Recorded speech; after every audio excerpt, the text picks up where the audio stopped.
നടി ആക്രമിക്കപ്പെട്ട കേസിൽ അപ്പീൽ നൽകി സർക്കാർ. ദിലീപ് അടക്കമുള്ള പ്രതികളെ വെറുതെ വിട്ടത് ചോദ്യം ചെയ്താണ് അപ്പീൽ. പൾസർ സുനി അടക്കമുള്ള പ്രതികൾക്ക് പരമാവധി ശിക്ഷ നൽകണമെന്നും അപ്പീലിൽ ആവശ്യപ്പെടുന്നു. വിവരങ്ങൾ നൽകാനായി കൊച്ചിയിൽ നിന്ന് വിഷ്ണു സുരേഷ് തുടരുന്നുണ്ട്. വിഷ്ണു, കേസിൽ വിധി വന്നിട്ട് 75 ദിവസങ്ങൾ പിന്നിടുകയാണ്. അതിനുശേഷമാണ് ഇങ്ങനെ ഒരു അപ്പീൽ നീക്കം സർക്കാരിന്റെ ഭാഗത്തു നിന്നുണ്ടാകുന്നത്.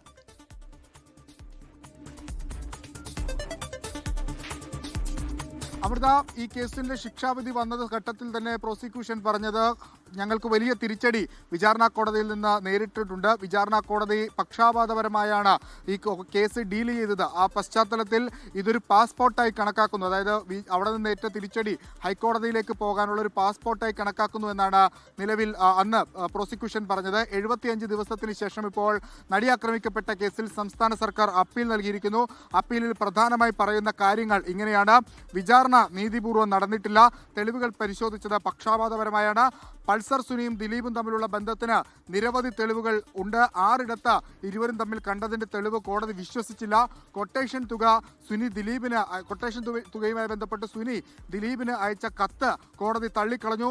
ദൃശ്യങ്ങൾ ദിലീപിന്റെ കയ്യിൽ എത്തിയെന്നതിന് നിർണായക തെളിവുകൾ ഉണ്ടായിരുന്നു. സഹോദരന്റെ ഫോണിൽ ഈ ദൃശ്യങ്ങളുടെ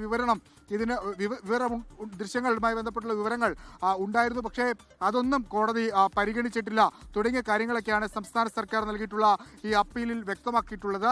നേരത്തെ പ്രതികളും ഈ കേസുമായി ബന്ധപ്പെട്ട് ഹർജി നൽകിയിരുന്നു. ശിക്ഷ പിൻവലിക്കണം അല്ലെങ്കിൽ ശിക്ഷ റദ്ദ് ചെയ്യണമെന്നാവശ്യപ്പെട്ട്. അതിന് പിന്നാലെയാണ് ഇപ്പോൾ ദിലീപിനടക്കം കുറ്റമുക്തനാക്കി നടപടി ചോദ്യം ചെയ്തുകൊണ്ട് സംസ്ഥാന സർക്കാർ ഹൈക്കോടതിയെ സമീപിച്ചിരിക്കുന്നത്. നടി ആക്രമിക്കപ്പെട്ട കേസിന്റെ ആദ്യഘട്ടം അവസാനിച്ചിരുന്നു. അതിന്റെ 2ാം ഘട്ടമാണ് ഇപ്പോൾ ഹൈക്കോടതിയിൽ തുറക്കാൻ പോകുന്നത്.